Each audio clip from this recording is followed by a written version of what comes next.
All right, hello everyone, and welcome to Culture of Gaming's Power Up Podcast, episode 56. I'm your host Taylor, and I'm of course joined this week by Anthony Dennis. Tech issues. Yeah, a little bit of tech issues before the show started, but that's not the reason why we're late. Yeah. Anyway, how you been? Yeah, pretty decent. Just been trying to figure out PC stuff and get some more cooling happening and all that kind of stuff.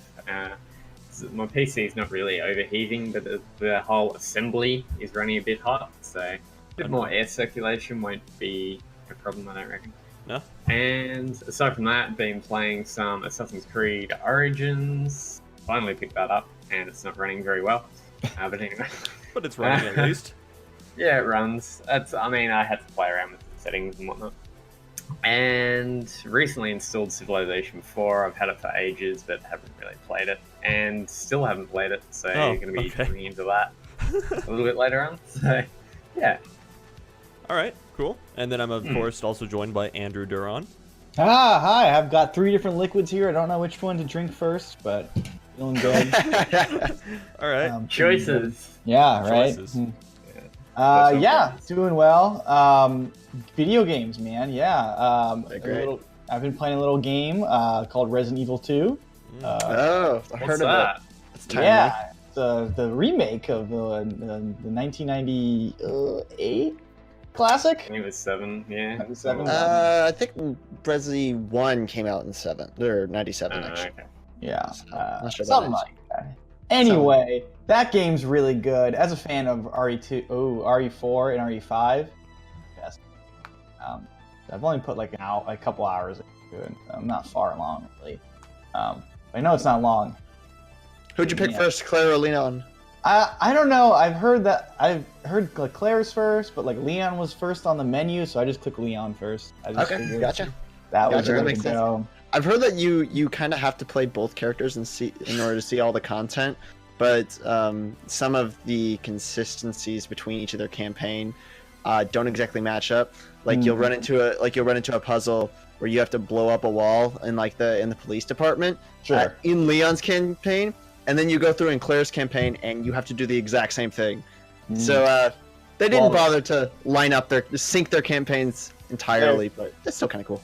There is Leon A, and then Claire A, and there's Leon B, Claire B. So there's what now? So how does that work? So if you play as Leon first, it's like Leon A, right? Yeah. Then you're gonna play. I don't know what. I'm gonna assume it's Claire B. So then if you switch it, if you played Claire first, it'd be Claire A, and then Leon B. Okay, I think. gotcha. Or it could be like Leon A and Claire A, and then Leon B and then Claire B. I don't know how they match up, but there are 2 different. There's multiple ways you could play that game. Yeah. That's interesting. Is that how the original was? Yes, that is how the original. I gotcha. Man, That's cool. quantum That's physics the only is reason I interesting. know. Because that's how the original was. There's an A and B campaign for both characters. Oh, okay. Yeah. All right, so yeah, a lot of people have gotten into it. Although I never really got into Resident Evil, so. Yeah, I never really played 2 all the way through. I've seen it, I know I've seen multiple videos of it or whatever, and pretty much know what happens. But man, it's so good. It's really spooky. I played it at night, and it's probably a bad idea. But playing at night, there's some genuine scares. It's really gross and gory. It's really good. It looks good. It looks fantastic. Okay. I guess they're using the same engine as RE7. So you can really see there's entrails. You can, it's gross, man, but it's good. I'm really enjoying my time with it. It's fun just to be should I just run, sprint? Should I try and shoot these people? Classic RE stuff. I am enjoying it. There's some weird inventory things I have, your inventory's full. Your gun has no bullets in it, but you can't pick up bullets off the ground because your inventory's full or whatever. There is some old school inventory issues, but other than that, Whose mic is about to? Never mind. oh, I don't know. I'm looking at that. Yeah. What? Someone's mic Pretty is about to solid. explode. Yeah. I'll say. I think it could have been yours, but I think we're good. Okay. Anyway, all right, and then Good game. Play it. okay, I will. all right, I maybe I'll look into it. And then Ethan Braun, you returned That's from me. last week. Also, how you doing? Heck yes, not too bad at all. Been writing a lot of news articles this week. Yes, you have. Good lord. Yes, yeah. I kind of wanted to up my game, trying to work on my speed and stuff. Okay. There was a lot of news to cover this week, as we'll probably get into. But in terms of other stuff, plugging away at college classes. Calculus 2 is a lot of fun. And I've also more recently started playing Mass Effect, the very first one on PC. yeah. Liara is best girl. I haven't run into her yet, so I wouldn't know. But yeah, I'm just towards the beginning of the game. Early then. Okay. I'm very, very, very early. Yeah. Have you ever played them before? No, I haven't. I know, Anthony, you're a big fan of Knights of the Old Republic. Yeah. So are you a big fan of like all the Bioware games then? You played the other Mass Effects and stuff? Or? Yeah, I've played Mass Effects multiple times, and Really? Wow, okay. Andromeda, unfortunately. Oh boy. I'm not really a fan of Dragon Age though, that much. Like I've played a couple of Dragon Ages. I never really. It's not that I'm not a fan of them. I've never really gotten into them. Like I love the concept and I love the idea of playing them, but I never kind of returned to them. Oh, gotcha. I think it's interesting. This is my first time delving into really any Bioware game. I played a bit of KOTOR. I couldn't really get into it, but I find it really fascinating. I usually come from the background of JRPGs and more linear experiences, I suppose you could call it, where the story is kind of presented in front of you and you go through the dialogue. It's on a set tone. So this whole branching dialogue scheme is like entirely new to me, and I find it really, really fascinating that you're able to select your own dialogue throughout the game. I know that's not novel to anyone who played it. It came out like a decade ago. It was like, how is this a new concept? What year is it? What year? Did you play Skyrim? Or Fallout? I come from a background of mostly Nintendo games, so like it's kind of a new concept to me. Okay, really quick. Can you double check your mic settings in Discord for me? Yes. Okay. Yeah, sure, we'll do. I think you're coming through your webcam, and because although I did want to interrupt you for something else, I want to interject. Liara is best girl. Who I chose in the first. She's the canonical love interest in all 3 games. Well, she wasn't really in 2, was she? Just a Shadow Broker or whatever? Yeah, if you got the Shadow Broker DLC, there was like a scene to continue the romance with her. Yeah, I remember that. Okay. I didn't finish 3 though, for whatever reason. All right. Anyway, so about what part are you at, Ethan? Like, I'm still opening area. Gosh, I don't even remember. I just got to the part where I'm taking down the big underworld boss guy at that one bar. I know what you're talking about. Yeah. Yeah, I don't even remember the name, but yeah, really, really early. I'm impressed by it so far. I'm looking forward to getting a hang of the third-person shooter mechanics. It's kind of a nice mix between tactics and third-person combat. I'm liking it. It's cool. Okay. Wait, are you playing the remastered ones or whatever? I couldn't tell you. I got there's a Is it like the trilogy or? Is no, it's just the first one. Okay. I got the on PC or. Yeah, PC. Okay. Oh, okay. I'm just curious if because I know I played the original on Xbox 360, and it feels way worse than 2. Yeah. 3. Yeah. The Mass Effect games, in terms of pretty much everything, get better with each iteration, especially with the combat and movement and everything. Like Mass Effect 1's is pretty rough, to be honest. Yeah. Really? Yeah, Okay. even on. What class did you pick? I just picked whatever was given to me. Again, Soldier. I come from Soldier? I guess, yeah. I come from I play mostly JRPGs, so I'm not used to having to worry about all the min-maxing and all the going into details with stats and classes and stuff like that. So I usually play as all right, story time, right? Here we go. So Mass Effect is one of my favorite game series of all time. I actually do an annual playthrough of the trilogy every year. But but anyway, so I always roll with the default Shepard look and appearance and everything and backstory, just because when I was somewhat young, it was a couple of years maybe after Mass Effect 2 came out. I got it and I was playing it, and it was my first Mass Effect game, was Mass Effect 2, and I did the character creator thing, and I created a character that some semblance of me and everything. But there was this one slider in the character creator. I forget the name of it exactly, but there's this one slider in the character creator. And looking at the frontal picture of my character, I couldn't see anything that it did. And so I maxed it out and everything, right? And it was like, well, this does nothing. Might as well max it out, right? I don't know what logic that is, but whatever. And so Fair enough. I get in the game, things are going okay, but then I get a side view of my character, and his lips are like duck-lipped out, like they're hyper-extended out of his face, and it looks You can't change it, can you? No, you can't, not creation. Oh my But I was so gosh, proud that's of the crazy. character in general that I played through the entire game with a character constantly doing like duck face from Snapchat or something, you know? That's great. Heck I love yeah. it. The characters are weird. Like the creative characters are so much uglier than the Yeah. like default Shepherd. Like Yeah, so ever since then, I just do default Shepherd. Yeah, I really appreciate that you can do that. It kind of turns me off from a game a little bit whenever you... I just hate it whenever games like Fallout or whatever, mostly Western RPGs, have you creating your character at the beginning of the game with all the stats and stuff before you even understand how the systems work. Like, how am I supposed to know whether I put points into strength or defense if I haven't even played the game yet? That's why I like... That's one aspect I can't... I played Dark Souls recently, and I remember at the beginning I was just confused. Like, I don't know what any of this means. So, that's with any RPG, right? Yeah. Yeah. yeah, I was gonna say, because in Mass Effect 1, like you were really limited if you chose a character or class. It was like, oh, you can only have access to these guns. Like, Yeah, it was yeah, they did really that. like limiting. I Yeah. remember. And then in 2, they opened it up. A 'Cause, little like, bit, you can do, right? like Yeah. biotic and have... Although if I remember in Mass Effect 2, there are like skills that enhance your biotic powers if you only use a pistol or something like that. So I don't know. Yeah, yep. They try to Maybe. balance. I just remember like rocking like shock. I was a Vanguard. I always chose Vanguard. Okay. But Mass Effect 1 is definitely... Oh, I just always did Soldier anyway. Like, even on custom characters did Soldier. But anyway, Mass Effect 1 is definitely the most RPG-ish of all 3 of them. Mm-hmm. Like you're finding new weapons that are with better stats. Like Yeah, that doesn't really happen in 2 or 3. Yeah. How long is the game? Oh, On average. depends. 20 maybe? It depends. Really? Yeah. Oh, Yeah. at least, Yeah. probably at least 20.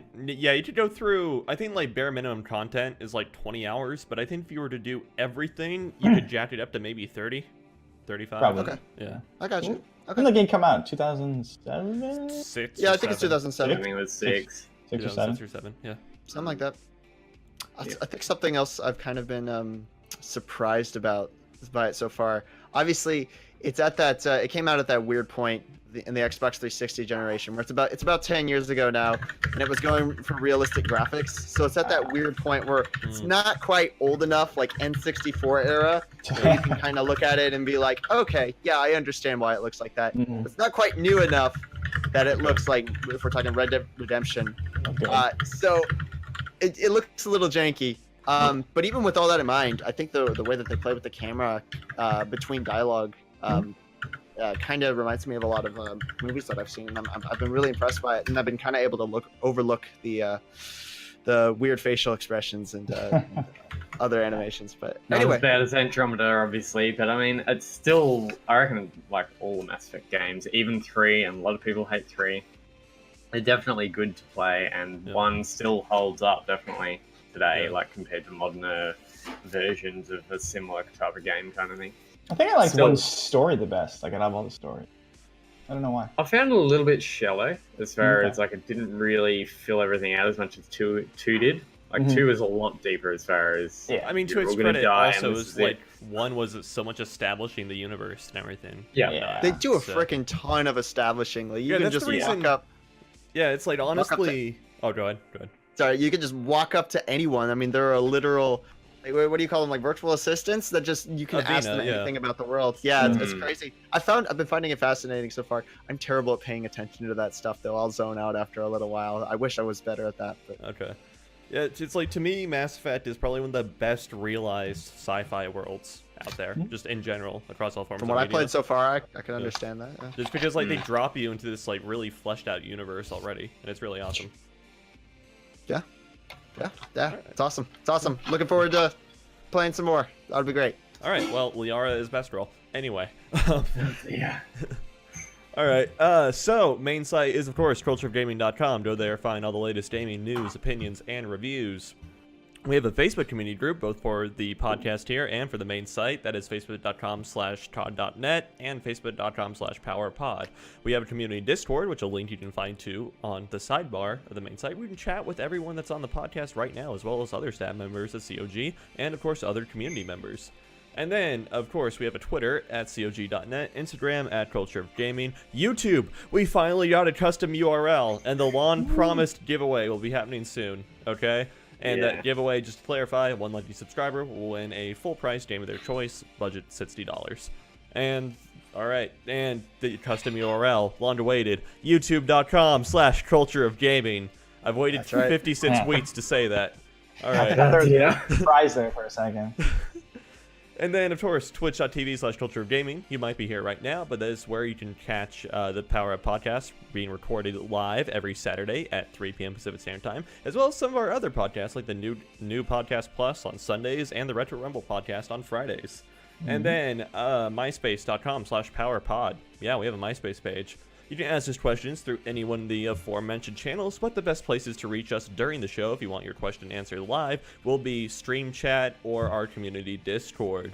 And speaking of, what was it to say? Oh, I'm sorry. Yeah, just for reference, this podcast is being recorded live on January 26th, 2019. So let's go ahead and get started right into the news. Our leading topic for today is the Anthem VIP demo. Recently got distributed, so the game is in the hands of a lot of the masses now, maybe a solid percentage of the masses, and there were some server issues, which I don't know, I guess is to be expected. It depends on your tolerance for that. But then overall, the game itself has been met with some mixed reception. So a lot of players claim that it's like, oh, you know, there were a ton of bugs and everything. There were quite a few bugs. EA says, oh, that's a build from 6 weeks ago, which hoping is the case and everything. And then overall, it's like gameplay appears to be very good, very fun and everything. There seems to be some semblance of a decent narrative, but of course we'll have to wait for the new game. And it doesn't look like there's too horribly predatory monetization practices. So, yeah, let's try to get into Anthem a little bit now that people have had the chance to react to it, because a lot of people view Anthem as Bioware and EA as kind of like saving grace, so to speak. Yeah. It's kind of funny, we were just talking about Mass Effect a few minutes ago. Yeah, very relevant. Yeah, I haven't. I'm not as much into multiplayer games, so I wouldn't be the leading authority on this, unfortunately. Andrew, are you into this? Are you into Anthem? I feel like most people are more curious than they are excited. Has anyone here played it before we jump in here? No. Oh yeah. Okay. Yeah. Cool. I'm glad someone here is actually, because I have not. Oh, okay. You had to have pre-ordered it or something, didn't you? Or get invited to it or something? Most likely. No, there were some other ways. So it's like I do the Origin like $5 a month thing or whatever, and they gave random people that subscribe to that codes for it. So I played it just a little bit. Okay. Yeah. Cool. Although I want to get your thoughts about maybe you guys heard of like people reacting to it and whatnot, or Sure. Okay. So what I've seen, it looks really nice. The flying looks cool, and But it looks kind of like, hey, every mission boils down to like, go here, shoot these people, go here, fight off these waves of people, go here, maybe fight a boss. Yeah, at least that's kind of what we were given in the demo. Yeah, this is obviously a beta or demo, whatever they're calling it. So it's not like, hopefully there's more stuff to do. And if the combat is good, then I guess it's okay. Yeah, the combat is very reminiscent of Mass Effect Andromeda, which is a good thing, because if that game had anything going for it, it was the combat and the movement and everything. It's like, I don't think I've experienced such good third-person movement in a game before. It feels really, really nice. So that part is absolutely nailed. The couple of bugs that I was talking about, it's kind of strange because they're not... most of the bugs weren't like game level bugs. They were engine level bugs. What I mean by that is like they're bugs that exist in the Frostbite engine across other EA games and everything that have been fixed for the games, but aren't fixed in this game. For example, did anyone here play Battlefield 4 and ever got the sound glitch where it would just mute during the middle of a match? Yep. Probably. Yep. Okay. Then it's like that bug is back in Anthem. Cool. Interesting. And it's very strange. Yeah, I actually got that a couple of times in 4. As far as what I've read about Anthem, I must say about the whole Metroid thing we're going to be talking about a little bit later, and this I kind of steered away from a little bit. I haven't really seen much on it. However, it's apparently very repetitive, according to the demo. The the beginning of the game is very confusing apparently, and you don't know what you're supposed to be doing or what it is. And then about an hour in, apparently it sorts itself out, and you get to kind of know what you're doing and why you're doing it and all that kind of stuff. I mean, if you were going to review it off what was at the moment, it's averaging around 7 or 8, I think, out of 10. So it's not the best game in the world, but it's not necessarily bad. But I think they've still got a lot of work that they need to do on it, definitely. Yeah, I'm hoping EA is being truthful when they say that was a 6 week ago build that they're releasing. Although, why would they release that though? Like, that's the thing. I don't understand why they would have that as the version to play as, but whatever. I mean, yeah, I don't know. Like, it's gonna run a certain way instead of putting out a build that's like a couple days old. Like, I don't know what will happen with this one. Right. At least with that one, the bugs probably, and you're like, okay. Yeah. I don't really see what difference that kind of makes. If the game is kind of, obviously, as far as like bugs and all that kind of stuff, it makes a lot of a difference. But if the core mechanics are very repetitive, it doesn't really change much. So. No, I just think in terms of like bugs and stuff. Yeah. That makes sense. Taylor, from what you played at the demo, did the flying seem all right? Because from what I'd heard of, most people considered this to be like the perfect Iron Man game. It is, yeah. It's very, like, the flying feels very reminiscent of how you might control, like, an Iron Man suit or something. Right. And okay, well, that's cool. As I said before, it's like the movement feels super fluid and everything. It's very natural feeling and everything. So, yeah, that's great to hear. At the very least, the game will be fun to control. At least. How's it like shooting? Does it feel tight? Yeah, it feels very nice. Did you play playing on PC? I'm assuming. Yeah, playing on PC, which the performance on PC, it runs great at 4K. But there's a lot going on too. I saw some stuff and a lot of lightning and a lot of weird stuff. Yeah, there is. And I mean, granted, it's like some of the particle effects do dip it a little bit, but other than that, it's pretty solid just overall. And I mean, the game looks absolutely beautiful. I mean, Frostbite is a great engine, so it's got that going for it also.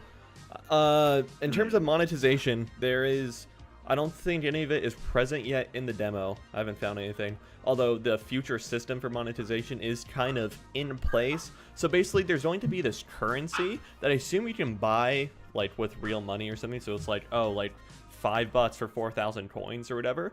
And yeah. All right, you can pay money to get these coins, or you can pay money also to get these cosmetic appearances for your javelin suit. Okay. Or whatever. But so the problem that EA was probably going to contend with, and well, hopefully they don't go down this route, is with coins, you can buy like gear or like equipment upgrades for your suit also. To a certain extent, we don't know, like, if they let you get super duper high-end gear with it, then it kind of gets into pay-to-win territory.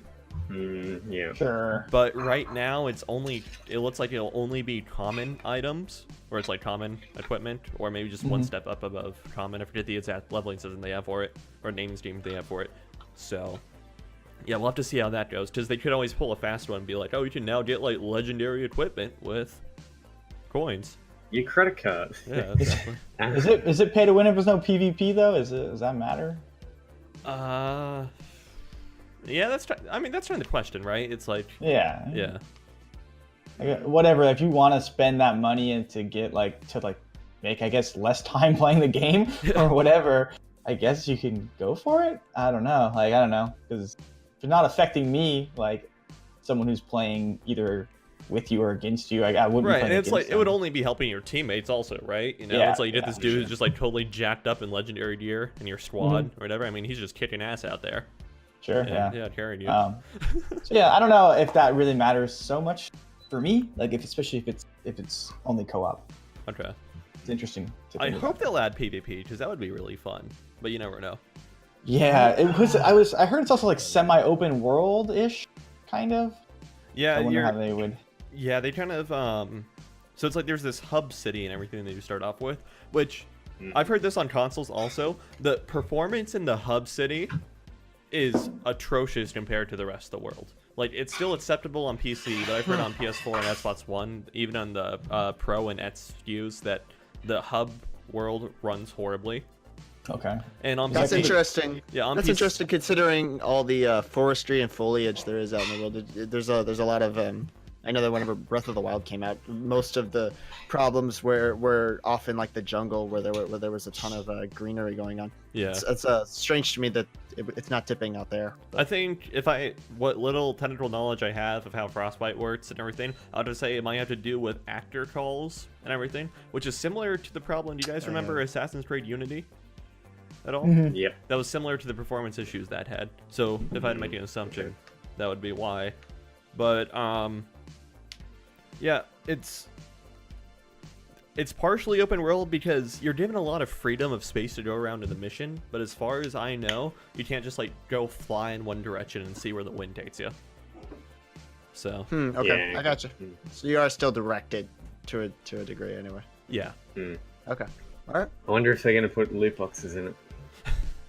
Oh man. Because we heard with the whole, I think, what was it? Battlefront 2. Oh, we're staying away from loot boxes and this and that. And then Battlefield 5 has loot boxes in it, doesn't it? Yeah, it does. Oh, I don't know. Yeah. Yikes. To be honest, I have no, like, my whole dashes and everything I've completely dashed. All my whole hopes are completely dashed on this game. I've got no trust in EA at all. Okay. I reckon they're just going to completely stuff the whole thing up and just be like, oh yeah, we're going to do this, and then go turn around and do something else. Because they've done it with Battlefront 2. They're probably going to do it with this. But I don't know. We'll see. Yeah. After all, it is Bioware, so we never know. Right. Let's just say let me just say one thing. It's like there are a lot of people that say that this kind of like this is EA's hinge point or like tipping point here, right? Where it's like Anthem fails, then at the very least BioWare fail, and maybe possibly EA will fail.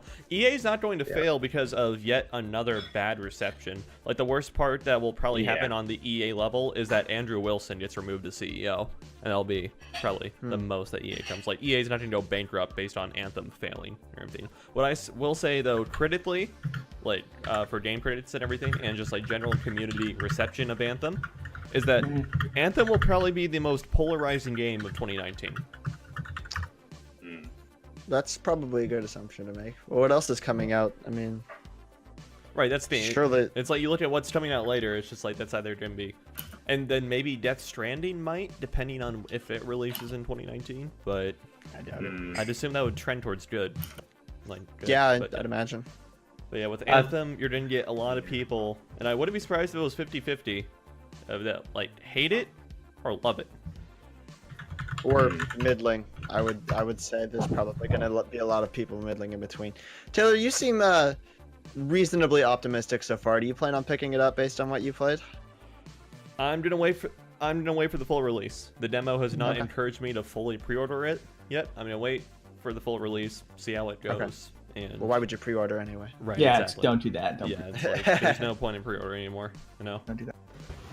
So I mean, I kind of see this like not so much that EA is going to go under or anything like that, but I kind of see it as like a turning point for EA a little bit, as far as at the moment, some people have kind of trust in EA as far as they hand out the occasional good game, and this might be good or that might be good.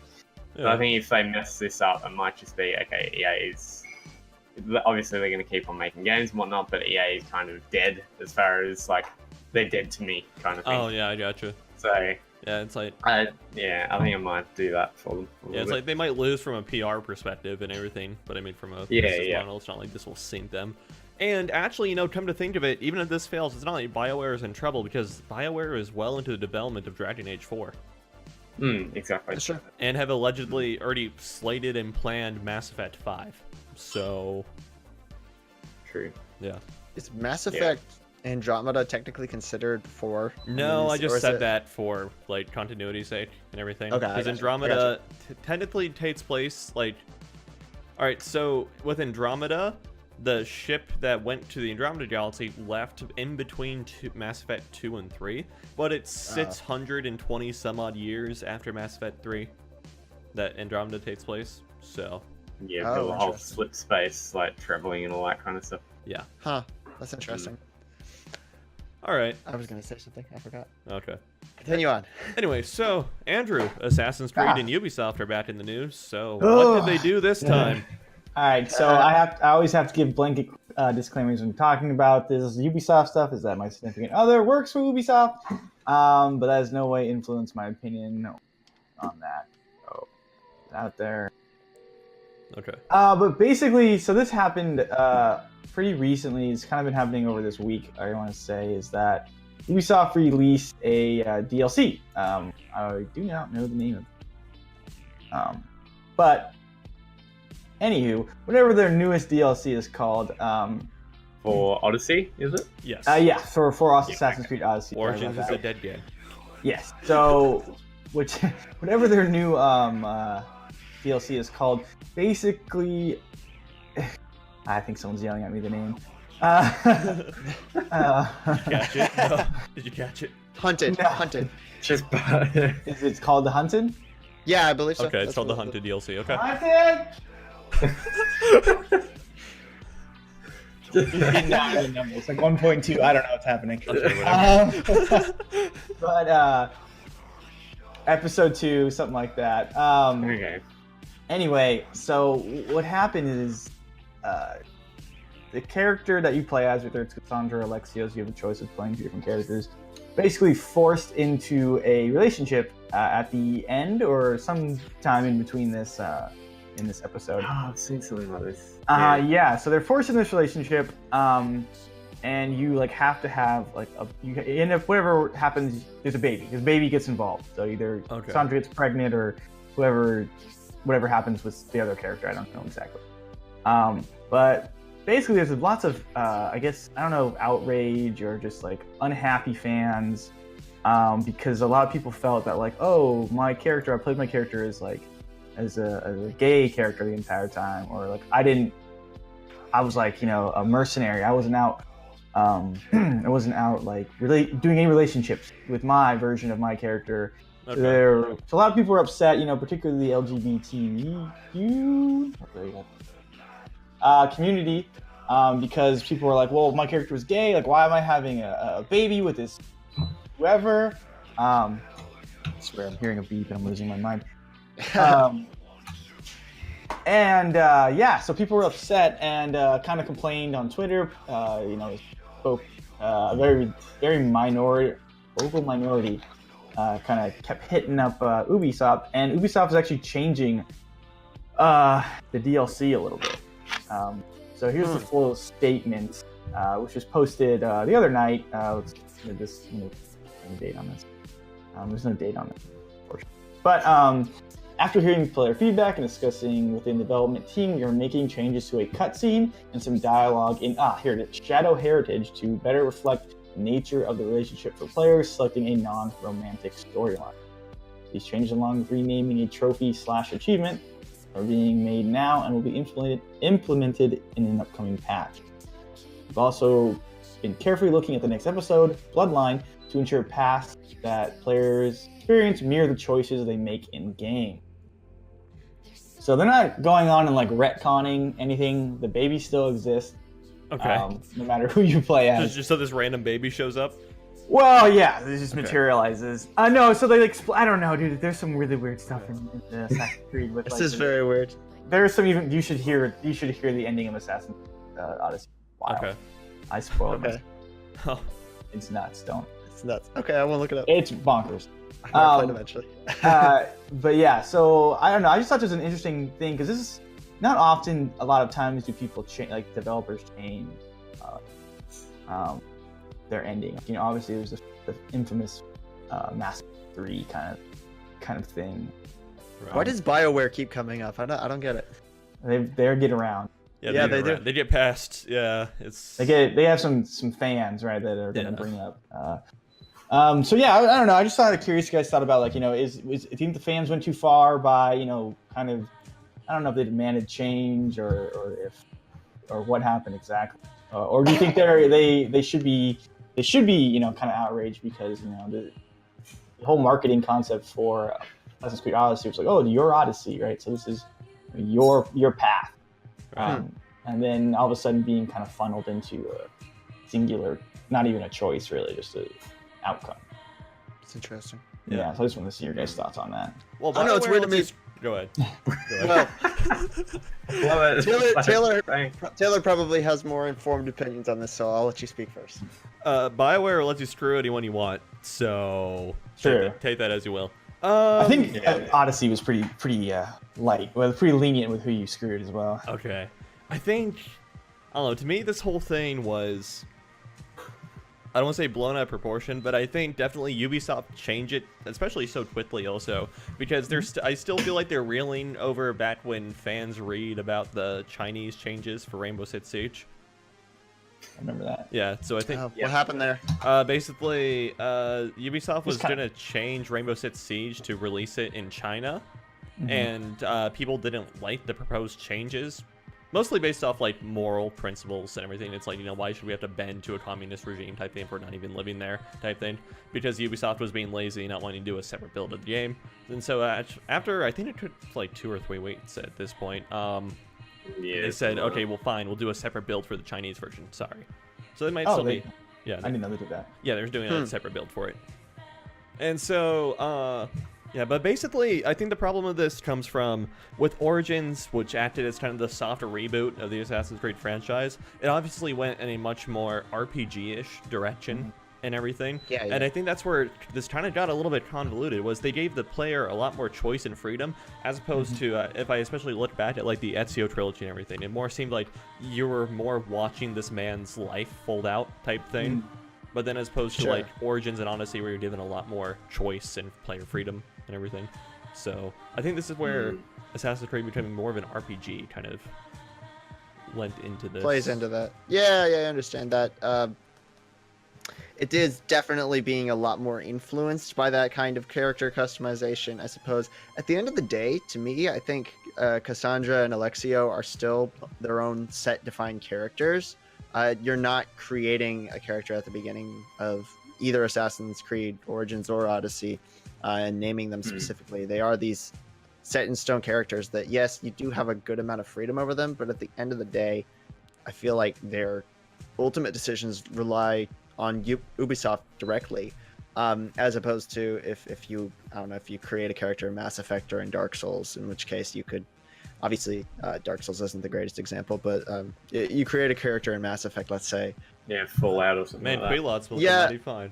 Okay. Oh yeah, or create a character in Skyrim or Fallout where that is your character and that is your adventure. I think I still feel like it's a little bit less applicable, even though, yeah, there is that RPG customizability factor there. But Anthony, what do you think? Okay, so I think at the end of the day, it's kind of like, I mean, with the whole changes in video games and all that kind of stuff, for someone who's just jumped into Origins as a game, having just come off the Ezio trilogy, I think it was, that I played last. Well, actually, Black Flag it was.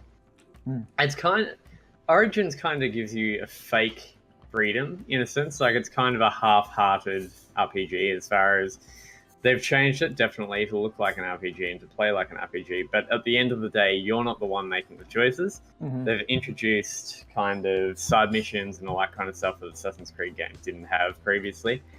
But I'm kind of going along the same thought pattern as what Ethan's got. You're not the one creating the character. You're not the one kind of controlling the character, in a sense. The game still puts you on a set path. You still have to follow that path. That's your quest. You're not changing the story or anything like that. I think people kind of just blow things out of proportion a little bit, as far as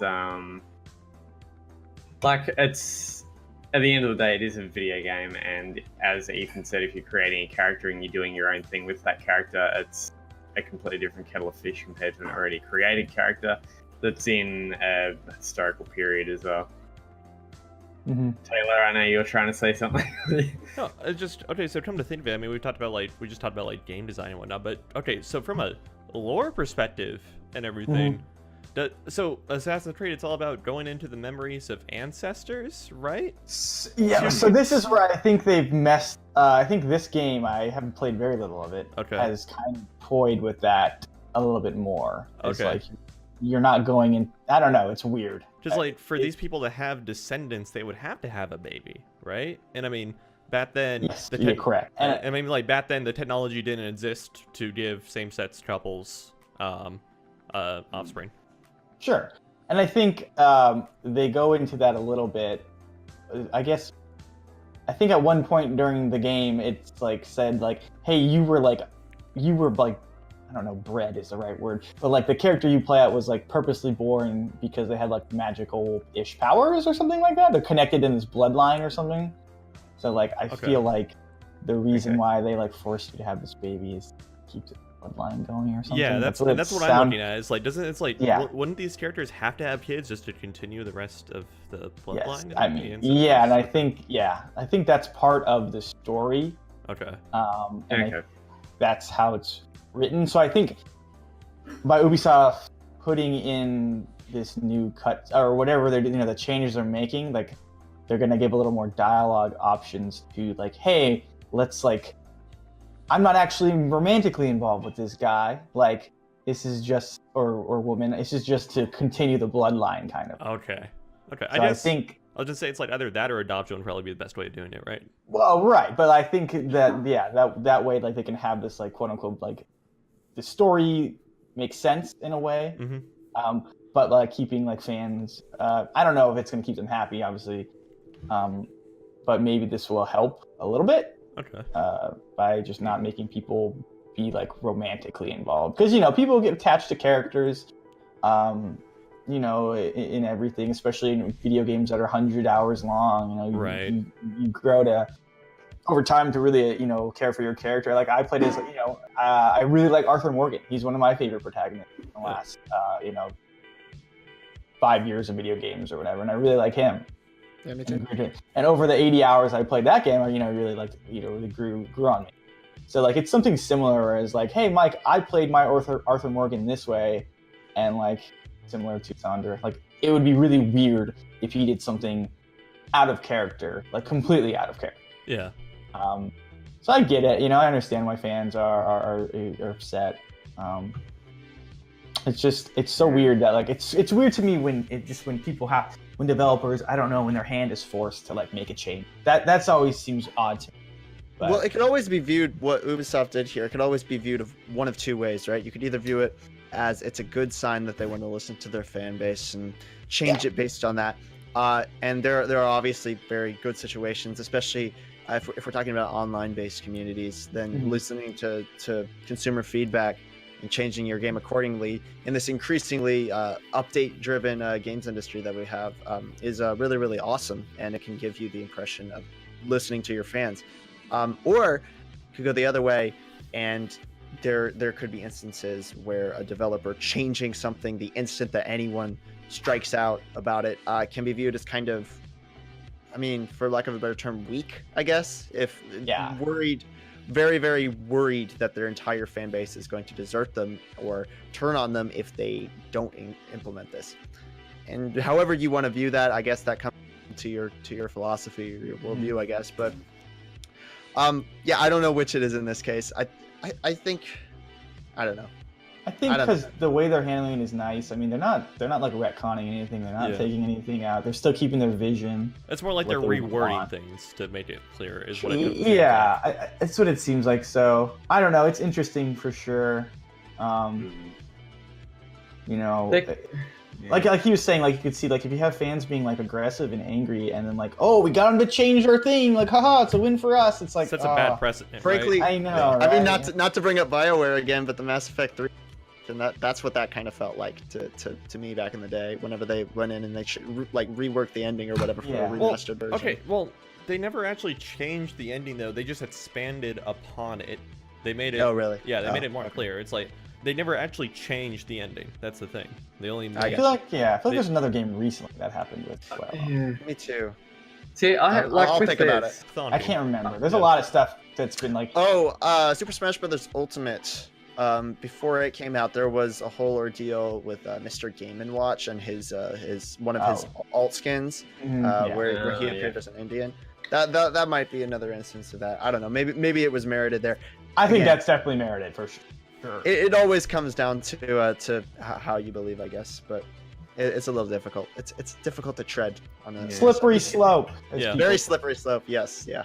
you kind of like, it's kind of, I guess I'm not really too sure if this is the correct word, but you're kind of impeaching on the creator's vision of the whole DLC and everything like that. I think that's just wrong, in my opinion. Like, the creator's gone out, he's done his thing, whatever he wants it to be. Obviously, as long as it's not racist or whatever.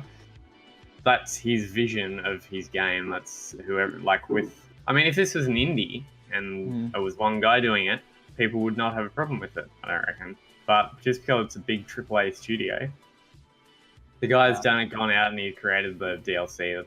I think it should just be left the way it is, as far as that's what they've wanted. Also, the whole historically accurate kind of thing is another argument, but in the end, it is a video game. Yeah, I mean, but yeah. If something's been released, leave it be, because that's their vision for a game. That's kind of tampering with media. It's weird though when you like say like not say the vision doesn't line up, but when like the like the prior content doesn't line up with like what, so like you can see how people who react. Yeah, I mean they've kind of shot themselves in the foot a bit. So. Yeah, well I don't honestly know. It could have been a different team working on this stuff, so maybe things weren't lined up exactly. Okay, then I guess the better question to ask is like, so outside of, because when I was watching this whole thing unfold on Twitter and everything, I saw that a majority of the complaints were that, I wanted like Cassandra to be in a same-sex relationship or whatever. Yeah. Right? I saw that as a majority of complaints. But even past that though, is it just like, is the writing at the end of this DLC just so far out of whack compared to how the characters act the rest of the game regardless? That's the issue also, or? I think that's the broader issue at hand. Okay. Because, personally, I don't think. I mean, obviously, it matters, to each individual of like, how you play the character and whether the same sex or opposite sex, whatever. That obviously matters to person-to-person basis. But I think the bigger issue we talked about, like the players and like dealing with like the content that's released and how not to like act, I guess, or how to act and how to take these like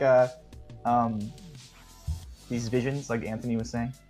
Yeah, and I don't know. It's like, as you mentioned, also it's like this to me is like, this is obviously a vocal minority that wanted to change, but again, very vocal and everything. And because Ubisoft didn't really try and push back on it at all, and it was a relatively short amount of time, I think they thought this was kind of reasonable. And it's like, all right, fine. If it makes the fans happy, it's like, it's not much of effort on our part or anything. We're just gonna change around the dialogue a little bit. It's fine.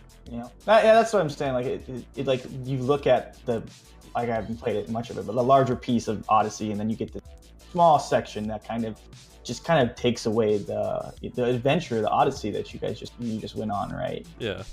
So it is interesting to look at. Okay. I don't know. It's just a weird. This doesn't happen often. That's why I just wanted. I think also the issue is, I think once they start kind of making exceptions for DLCs and all that kind of stuff, where does it stop? As far as they might release a whole game and somebody might have an issue with it, like a vocal minority or whatever, and then bang, the whole game's changed. I think once they start making exceptions to what they've created, then they're going to start running into troubles, I reckon. Did people ever complain about The Witcher 3? I don't recall people ever complaining about The Witcher 3. What aspect? Yeah, I don't know. What aspect on it? Too much of it. Just like who you could romance and everything. Like, I don't think I recall anyone ever complaining about, Geralt can't be gay or something. Oh, well, they didn't really present that option, right? Like, exactly. Yeah. It was either it was either none or Triss or Yennefer. Right. But when you present the option of, basically anything, and then you just like cut it off. And then you cut off the two branches and are like, nope, this is the one. It's a little okay. And I guess that's the difference here, is that it's like at least Witcher gave you the option as opposed to Odyssey, which is like, this is it. Yeah. Okay. I see. Okay. It's a bit of a mess, but yeah, I think it got overshadowed. Not that it's a huge mess, but it's a bit of a mess that got overshadowed by EA last week. Yeah, it was the lead the news week.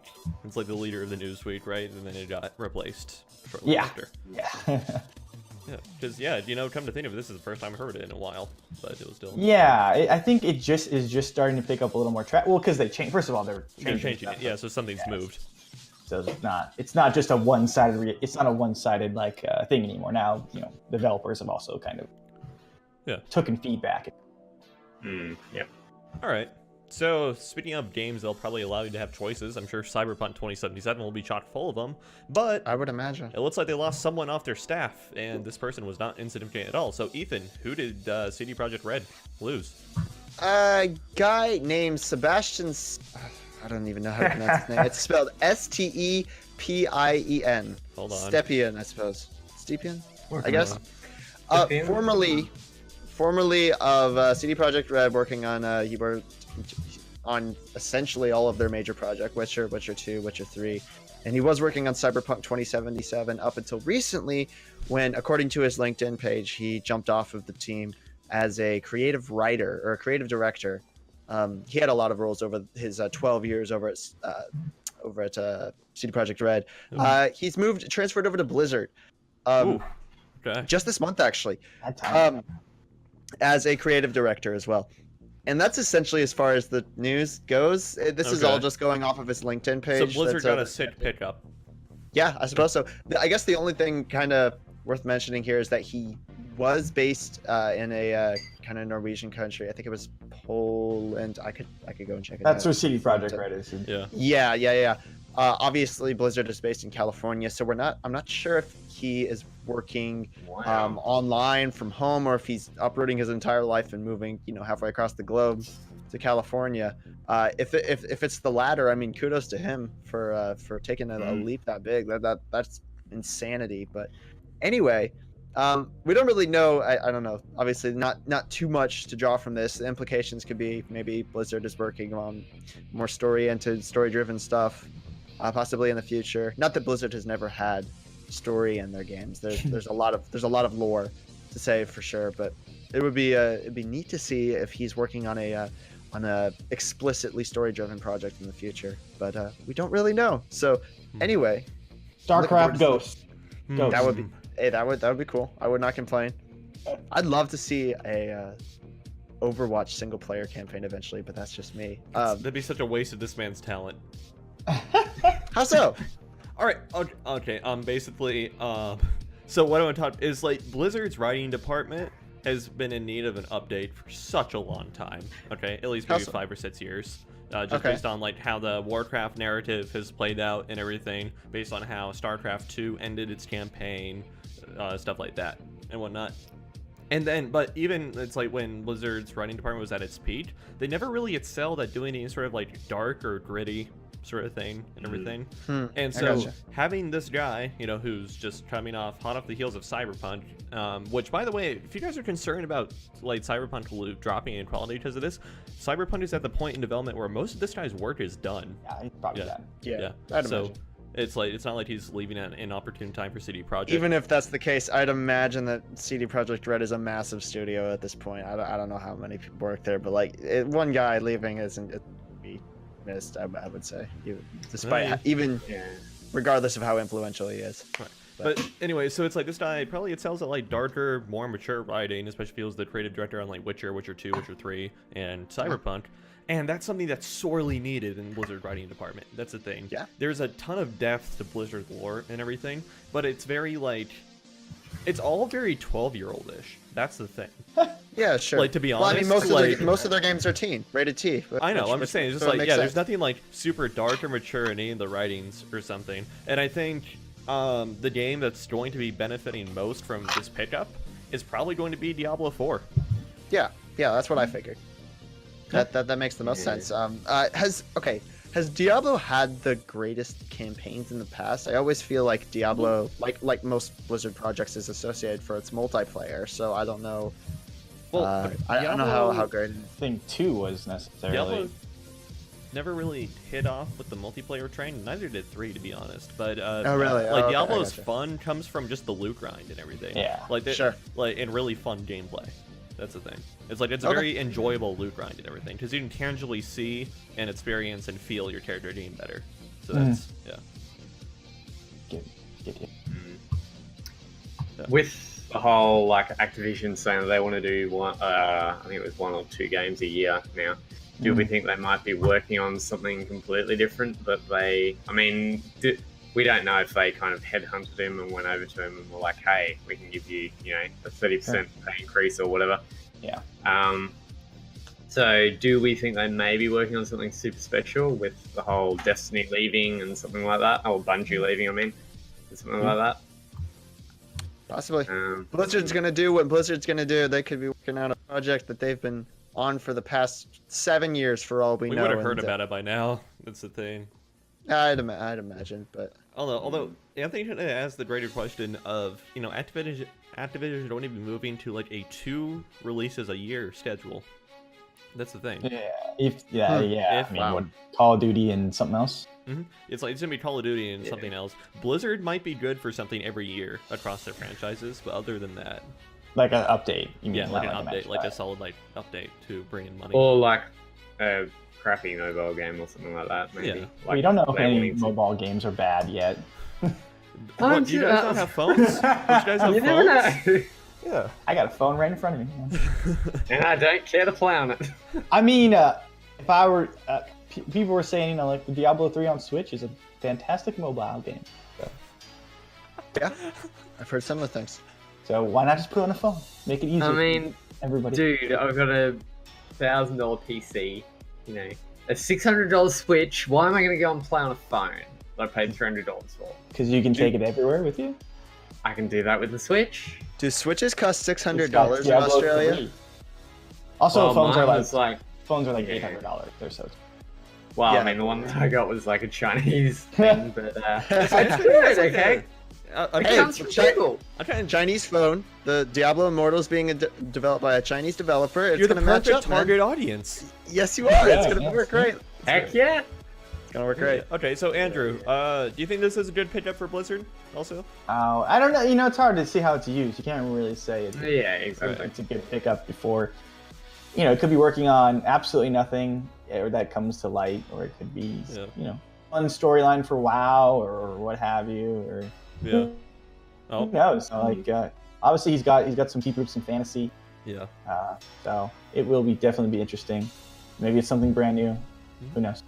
I do think one possible limitation this guy might have is that, so all of CD Projekt's hit games and everything, and what this guy's based off, have all based on, been adaptations from source material. Before The Witcher was a series of games, it was a series of books. Yep. And Cyberpunk 2077, I think, was like a board game or something. Tabletop game. Tabletop yeah. game. Right, yeah. Okay. So, yeah, maybe having to create original stuff might not be in this guy's suit. Well, You it's- never To be know. fair, I mean, how in depth was the lore of this board game? I want to know that. Oh, dude. Well, first of all, tabletop games is as deep as you want to make them, right? Yeah. So So D&D? Yeah. Well, yeah, go as from deep there. as you want as you want to go, right? So you can be superficial, or you could make your own lore as much as you want. all right. It's up I to stand corrected. the players. Sure. I will I say mean, that... sure, go ahead. just listen to some. No, I was gonna say, just listen to some. There's a good podcast called Friends at the Table, and they do their they podcast their role playing games, and it's really fun. Yeah. Oh, okay. I've been By Austin writing... Walker from Waypoint. I've been writing a D&D-esque thing for my friends and I to play, and it's so much. It's just there has to be so much that goes into it just to keep the content going for a couple hours. It's a ton of work. Well, and you don't know what they're gonna do, right? Right, exactly. So you have to create branching stories and everything. It's if this, then this triggers. Yeah, and then if something really wild happens, well, I guess I'm gonna make it up on the fly. So Right, exactly. You're just trying to wing it. Yep. Yeah. Yeah. One of the last things I'll say is that I hope they don't just focus him on one project, at the very least. I think it's reasonable to assume that he's going to be working on Diablo, because, that'll probably suit his talents the best and everything. But I hope they at least let him have some input into Warcraft, because that narrative department needs a severe update. That seems likely, just because of people not liking this current version of it. Yeah. Of World of Warcraft. Yeah. And it's late. I could get into it. But anyway, that's not the only news Ethan's got. What else? What's coming up this week? Yes, sir. To completely shift gears from PC to console, the Smash Bros. Ultimate 2.0.0 update is soon to be around the corner, but we really don't know anything about it. So if you go to your Switch right now, look at your copy of Smash Bros. Ultimate, download the update, or Yeah, no, you're not gonna download any update, but you're gonna get a notification that says something along the lines of that version 2.0.0 will be distributed within the next week. Make sure to save all your replays, convert them to MP4, and that's it. No patch notes, no, not even a freaking release date. Okay. Yeah, nothing. So it's, I mean, this could imply a couple things, or it could imply absolutely nothing. But considering that this is version 2.0 and we're assuming that there's going to be something important, most people are saying that this is going to be the update where Piranha Plant comes to the game, which you obviously you get Piranha Plant for free if you bought the game within the first couple months. If you, by the way, if you got it, I think the date might have passed possibly, but if you got the physical version of Smash Brothers, you got to register the game with My Nintendo. If you already got it digital, then you're already set. Oh, okay, sweet. Okay. Okay. So hello, Jim anyway, Films in the chat, by the way. Anyway. Hey there.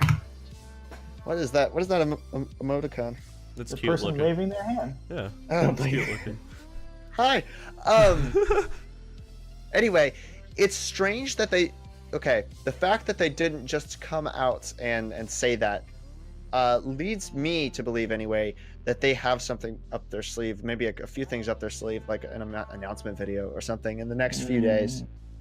The Nintendo's been known in the past to not announce their Nintendo Directs up until, like, maybe even the day before. Yeah. Infamously, last year they kind of set Reset Era on fire with like a chibi robo image that they sent out on their Twitter that was on fire. That was a fun deal all last year.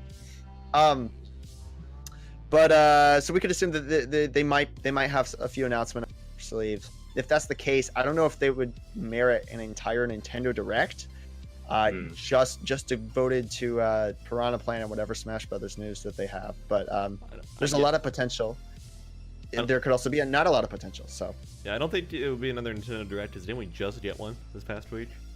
no, Not we- an official like direct. Oh, okay. No. We got It's like some an indie up- direct. updates Okay. stuff. Okay. Wait, was that Ethan? You covered that indie direct. Was that an official direct or? No, it wasn't an official Direct. It was just kind of like their indie showcase, I believe it was. It was streamed on like the Nintendo UK channel. It Okay. wasn't even streamed. It was just uploaded. So Sure. This is the Waluigi update. oh man, You heard it Yeah. here first. It's not happening. you didn't hear it here first. You heard it everywhere first. No. All right, so yeah, 2.0 in terms of software development, it's like anytime you get first digit updates, it's usually significant. So Usually. yeah, I assume this might have a myriad of balance changes also. So Ethan, I assume, or maybe Andrew also, because they're into the fighting games. Also, what balance changes are kind of pressing right now for the game? I have not played it at all. Okay. Really? So I can't tell you. No, okay. I'm not a big Smash. I played a little. Okay, I played a little bit. I went to a bar that the guy was like playing it. I think I told this story, but I was like, this guy was like has a game night at this bar, so I went to this bar, and he was like playing Smash Bros. I'm like, oh, cool, man. Can I hop on? And then like, I just from playing Smash Bros. 4, I ended up drawing him, and he was like, yeah, I think I'm gonna take a break. I'm like, yeah, you too, man. yeah. I'm gonna finish my beer and get out of here. And he's like, oh, cool. And I walked away, and they were playing Mario Kart like 2 seconds later. He's literally trying to win at this game. Yeah. Well, and he like beat me once. I was like, okay. And then I properly just. All right, so Very awkward. Smash is too casual for you. So No, it's not. I just don't particularly like. Stop line. okay. But I've watched a little bit of like some streams and stuff, and it's pretty hard to balance with how many characters and all that stuff. But it seems way too fast to come out with any balance. It's only been out for what, 2 months maybe. Not even that. Yeah, a month and a half or so. So if they come out with significant balance changes already, they're gonna ruin their game. Okay.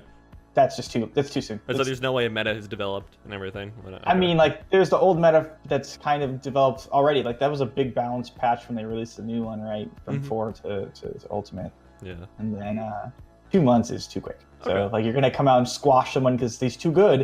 It's like, dude, it's been 2 months. Right. Let Well, people play around him. yeah, I don't know. As someone who likes fighting games and thinks about balance a lot, that's just way too quick. I wish, like, the greater RTS community had that mindset for letting the meta develop more, because, like, the RTS community demands, like, these knee-jerk balance changes. Anyway, sorry. Like within a week. To be fair, the RTS community is nowhere near the size that it used to be. So. Hey man. Ethan, do you play a lot of Smash Ultimate? Me? Ethan. Who? Anybody here? I mean, yeah, I played a decent amount. Okay. I played about 40 hours or so, and then I kind of set it aside. I think decided that it's going to be like my reserved party game, that I'm not going to get too much in the competitive side of it, but You played online at all? No, it's frankly you can't taunt, which is in and of itself just an awful ordeal. Oh, that's such an anti-BM thing. Come on. I know. You couldn't. Already you were kind of limited in how you communicate with the other person in Smash 4. Yeah. But at least you could taunt there. You can't even I you can't love even how you attach. just go right to taunting. Yeah. Just don't even throw it. Didn't even really like. Do you play online? No, but I can't taunt. So Therefore, horrible. it's bad. Yeah. There's more wrong with it. I think actually online connection has been pretty stable for me because I have it hooked up to Ethernet. That said, there's still, I mean, you're going to get this with any fighting game you have. There's still always a slight amount of lag, whether it be a quarter second, just consistently across the board. And that just kind of screws me up. So I didn't. Yeah, it just kills it. But it stays on that court. Character you don't like to play against? Like, man, I hate fighting against Marth. Anyone small and floaty. So Kirby, Jigglypuff. I don't like fighting against Pichu or Pikachu that much. Those are the ones that kill me. Okay. Yeah, my buddy Matt mains Marth, and it's like I'm a Zero Suit Samus main, and it's fun to like learn to fight. Marth is a really good, like, I don't want to say training partner, but like good person to fight against, because it's a very well-rounded character, and it also lets you learn how to play around counters and everything. And then yeah, but then my other buddy Sean, he I don't want to say he's a Bayonetta main, but he played Bayonetta like every time against Matt and I, and we just kept getting our asses kicked by Bayonetta. Yeah, she was broken in the last game. I heard it's much more toned down in this one. Yeah, but I still think she could do with a little bit of a nerf. Anyway. Probably. Anthony, so how much Smash Ultimate have you been playing? None. How much Smash Ultimate have you been playing? None. I don't have it. Nothing at all? You got it. Nah. Man, I'm disappointed. I'm extremely No. disappointed. I mean, I kind of, yeah. Nah, I'm not going to get into it. The whole development cycle and all the announcements and all that kind of killed it for me, to be honest. Okay.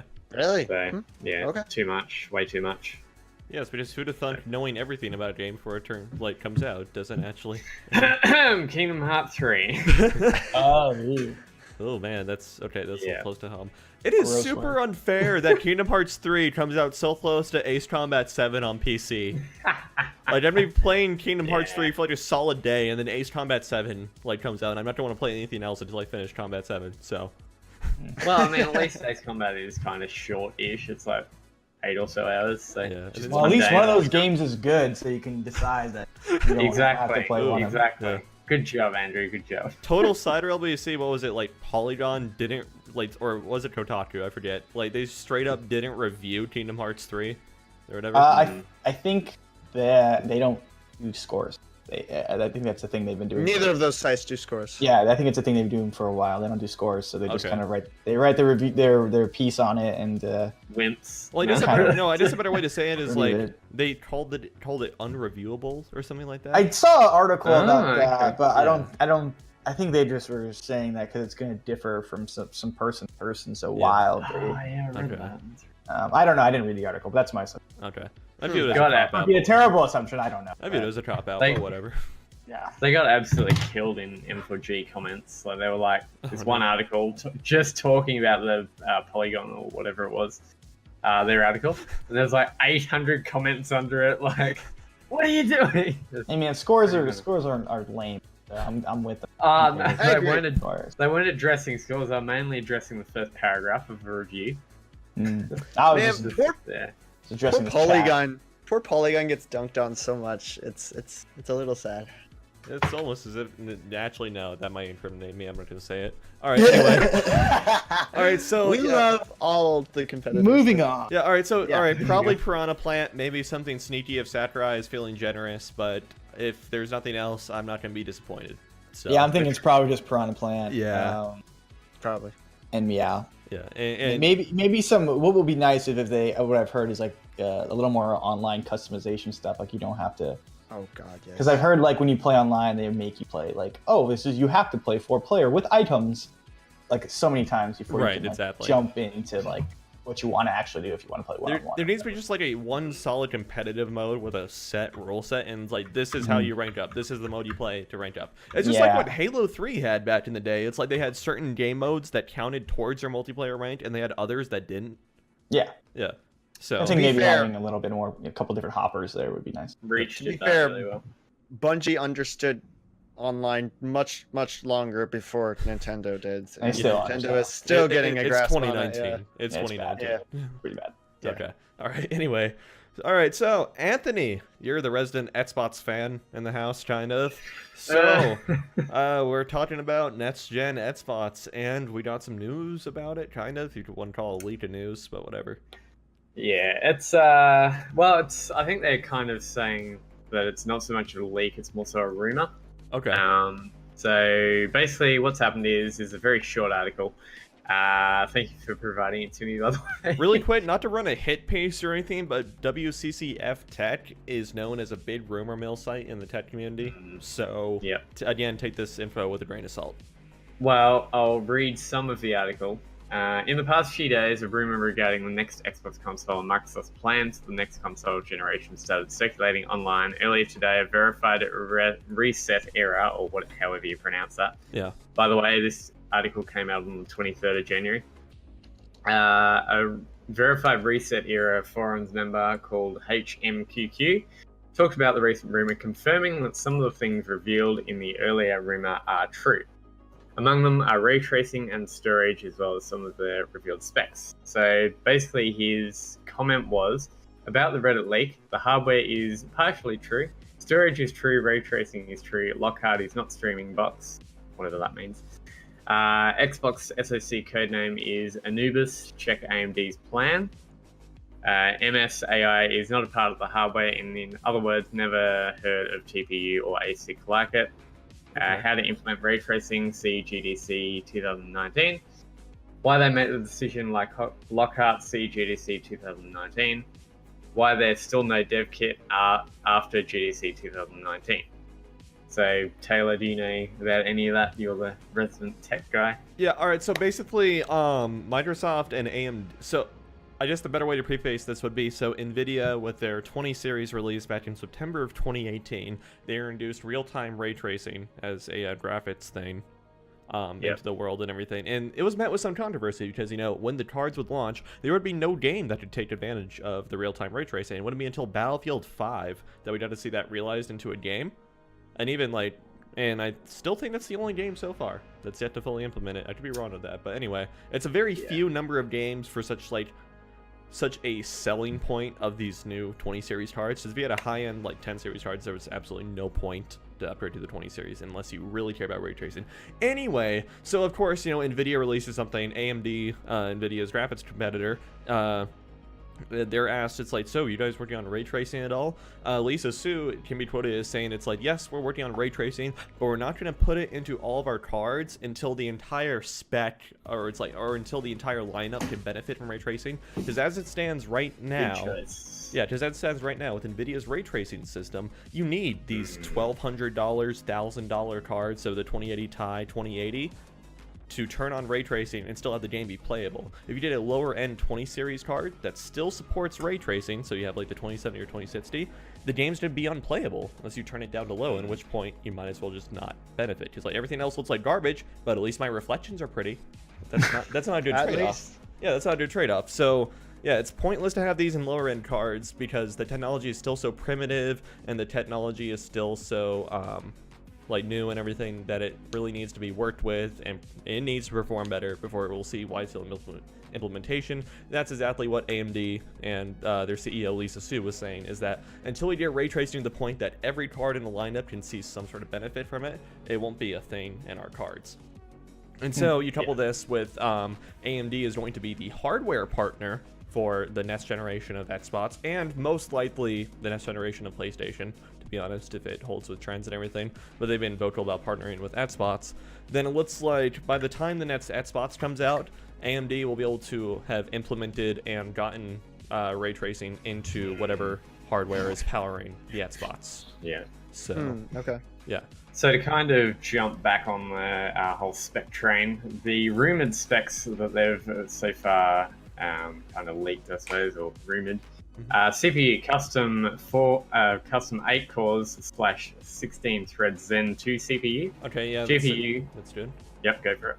Okay, well, as to say, Zen 2 is going to be their latest processor architecture. It should be in line with the the Ryzen 3000 and 4000 series coming out soon. Okay. Yeah. So, all right.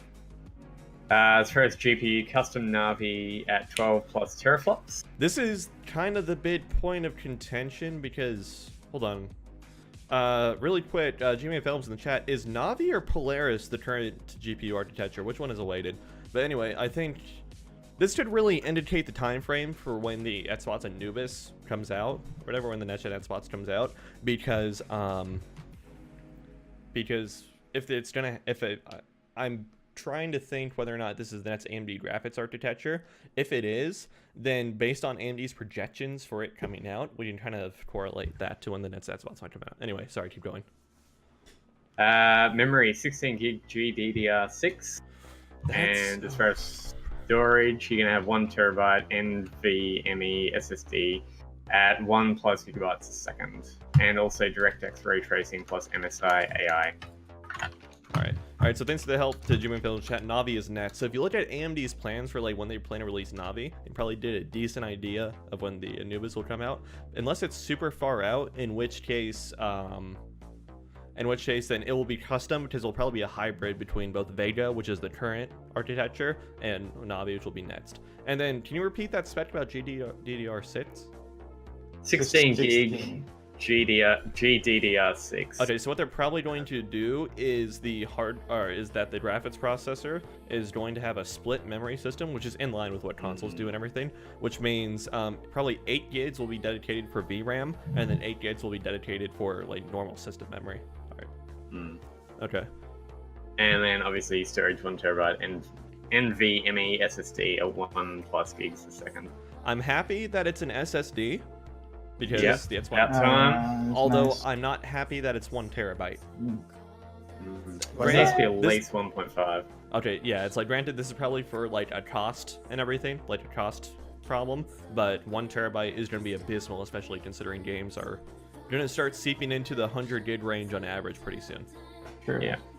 So. Okay, I want to know, how far in the future is this supposed to be?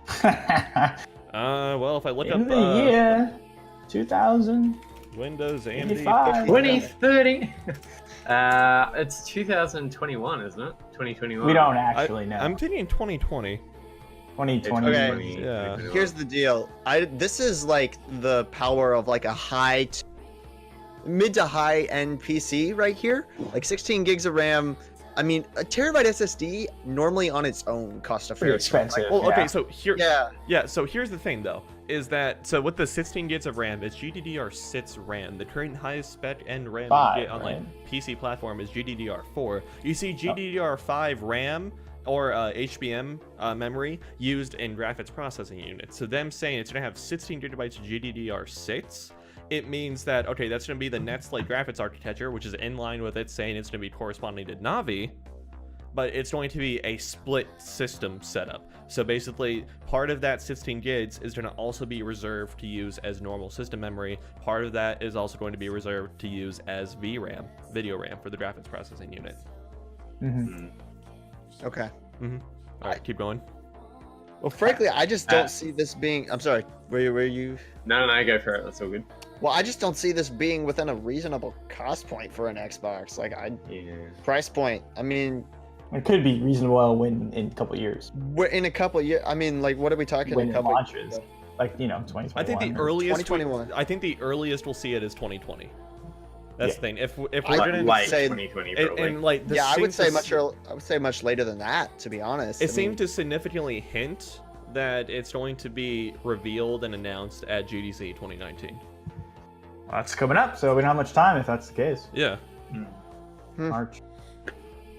I mean, it's with the Xbox One X. You were paying. How much were you guys paying for that over 500. in the US? 500, yeah, at launch. That was like 1,200, 1,500 a year. Jeez. So, I mean, 500 for One X. I mean, you might pay like 1,000 over there, I guess, for this, maybe. I got multiple sources like Tom's Hardware and everything saying that Navi is like AMD is aiming for a first quarter release date for Navi. But I mean, I personally attended their CES keynote and they didn't mention anything about Navi really coming out in the first quarter. So Sure. it's like the only thing they have coming out in the first quarter is going to be their Radeon 7 card, and that still uses what's it called, Vega. So anyway. Man, these are so interesting, but at the same time, I'm like, graphics look so good now. Like, you know, like What more can they do? Well, no, but like graphically, I'm kind of like, okay, I'm impressed, obviously, but like, I hope this helps out with like the AI pattern. That. Well, they're gonna have a what was it? An MSAI, yeah, which is Microsoft. Because it's not like I'm editing videos on my Xbox, so it's like, you know, like at what point do we reach diminishing returns with like graphics? It's like they want to settings? promote, so it's like they still want to promote a 4K 60. That's the thing that the next console is going to hit, because the Xbox One X can almost do it. The PS4 Pro can barely do it. They have to use checkerboarding, which is cancer. But to clarify, they said we would hear more about their next gen cards later this year. That's right. Okay. Either way, though, they didn't miss their first quarter date, or like first quarter leaked date. But anyway, so all right. What was I even talking about? Oh, in terms of like, I think they're gonna pack in so much extra power because they want to turn it into partially a stream bots also. Like Xbox, we saw this with Xbox especially. They want to make it so you don't need like a capture card and whatnot. You can just stream directly to Twitch with the console. Well, you can do that right now, right? Yeah, but what compromises? Not well. I know PlayStation you can stream straight to Twitch. Xbox at least to Mixer. Okay. I'm sure you could get whatever the settings you normally get are, because you have to use their interface and stuff like that. It's probably not fantastic, but yeah, okay. Works. I mean, with the whole introduction of keyboard and mouse support as well, they're probably looking at setting up like webcams and overlays and all that kind of stuff. So it's going to be probably a lot more graphically, not so much graphically, but like CPU burdened, probably. So, bridging the PC console gap, I suppose. What do you guys see this costing? What would you say? I mean, right now, if this were to release in the form of like a PC or whatever, I couldn't see this release. I couldn't see, if I were to assemble a PC with these parts, I couldn't see buying it for any less than maybe like You couldn't, though, that's the thing. Well, these parts don't exist. Yeah, that's you couldn't necessarily, though. These parts don't exist. It's like parted out pieces and everything. Because like on a PC system, you can't like split system memory and VRAM memory like that sort of thing. So it's like you have to have separate. It's like you have separate GDDR4 memory along with usually what is GDDR5 in the latest graphics card. But those are two separate things. It's like your graphics card will only ever use it into its VRAM, kind of. There is a caveat. They may cut costs in the GPU and ramp up the RAM or whatever it is that they're going to be putting in it. So it might equal about the same amount as what you pay for a high-end PC, maybe. Yeah, we just don't know, right? Like these could come out incredibly expensive or not. Like the way RAM is right now is incredibly expensive, and then GDDR6, who knows what that even is? So I mean, so it's like that's the next memory spec, and RAM is projected to go down by the time, at least later this year, and by the time this will be releasing. So RAM will go down because Samsung's new fabs will be well into production making states. So that's good. SSD prices will be going down also by that time, so they can easily put a terabyte in it. I would say this will probably hit the $500 price point whenever it comes out. I think $500 would be a solid package for it. That's the thing. I think they have to at the minimum or at the maximum. Yeah, sorry. We saw, granted, like $600 in 2006 for what is essentially a PC. It was kind of expensive and everything back then, and that's kind of what partially killed the PS3, or it's like I don't say killed, but like that partially hurt it. And so definitely slowed it down. Yeah, I think $500 is a solid point for consoles, to be honest. I think that's a good point. Yeah. Okay. Definitely a swallowable price point. GDDR6 currently used on the 26. Okay. Yeah. Okay. There you go. Okay. And a very expensive card. Right, it's very expensive. So. But again, that'll go down as years go on and everything. Yeah. So, all right. So, and then once again, I think I don't want to go off too much on tangent because we are running a little bit long. I mean, hour and a half. I don't want to say that's average, but like we've done longer before. It's a lot cheaper than HBM 2. Anything is cheaper than HBM 2. But this is going to be based on when I think this is releasing. It's like whatever the next console cycle is, we're gonna have. It looks like we're gonna all have three. We're gonna have 3 consoles launching at once. It could be because. Oh, I see where you're going with this. Yeah, because it's about gonna by the time the Xbox 2, I guess, or whatever, the Xbox Anubis comes out and the PS5 comes out, it's gonna be about time for the Switch to either get refreshed or Nintendo's next console. We're about gonna hit the life cycle of a Nintendo console there. So You think And so? you're gonna have the whole Madbox thing. I as was well, thinking that's where I thought Yeah. you were going with this, Okay. not Oh, Nintendo, okay. because yeah. Well, no, I bring up Nintendo just because I don't want to say the Switch isn't as powerful and everything, but especially once we get into the 2020s and the 2021s where we're going to start seeing these next-gen consoles, it's like the games developed for these are only going to have to get more and more gimped over time to fit onto the Switch. And it's at what point do you just say it's not worth it anymore? Unless we get another... Like you already see that happen. Well, yeah, you already see that happen. Yeah, you do. Which is why I'm saying it's like that problem was only going to get worse. Yeah. I mean, yeah, we got like people like Mortal Kombat 11 is coming out on That's true. Switch. Although Mortal Kombat, those guys in NetherRealm have ported Mortal Kombat everywhere. I played Mortal Kombat 9 on my Vita. Like, Wow. they put their games wherever they can. Which is really Historically, yeah. I mean, that's not like the most realistic game, so they stylize it a bit to cover so it's not as graphically intensive. They so just like honestly, when I played Mortal Kombat 9 all those years ago, it was an uglier version of the game. They just were like, I we're gotcha. just gonna tone it all down and put it out there. We want it 60 frames per second,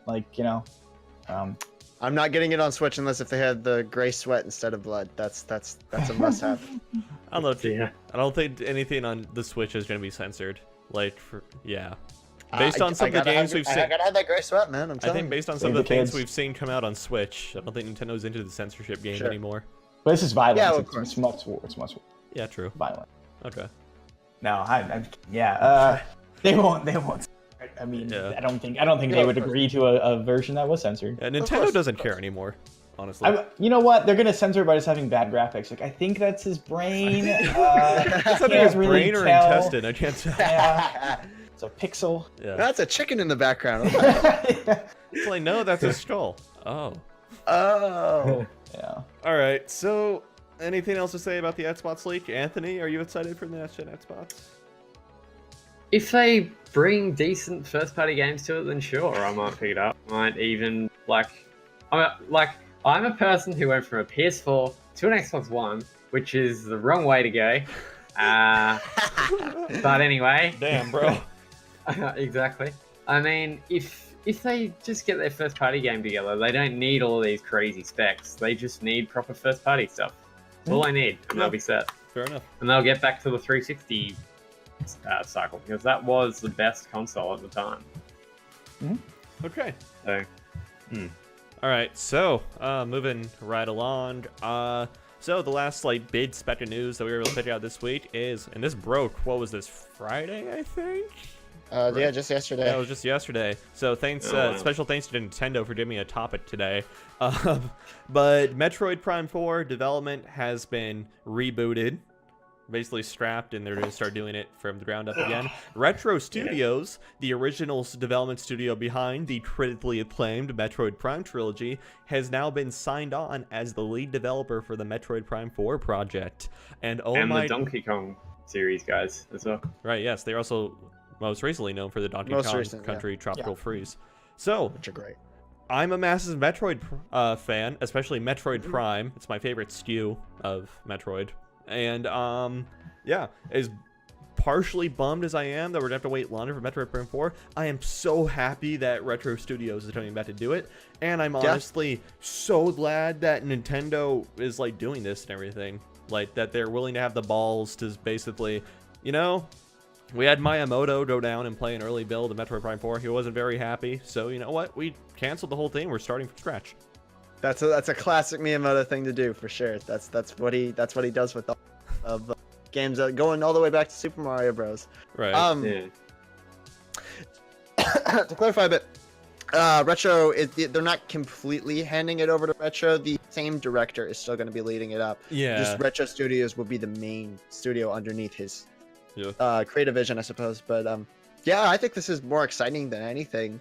Obviously, I was bummed, but like, didn't really know anything about the game, so this is going to be one of those things that we're going to look back on it 20 years from now, and someone is going to find some lost footage of this initial build of Metroid Prime 4, and they're going to make a documentary on it, and we're all going to be fascinated. This is like our generation's Metroid Dread.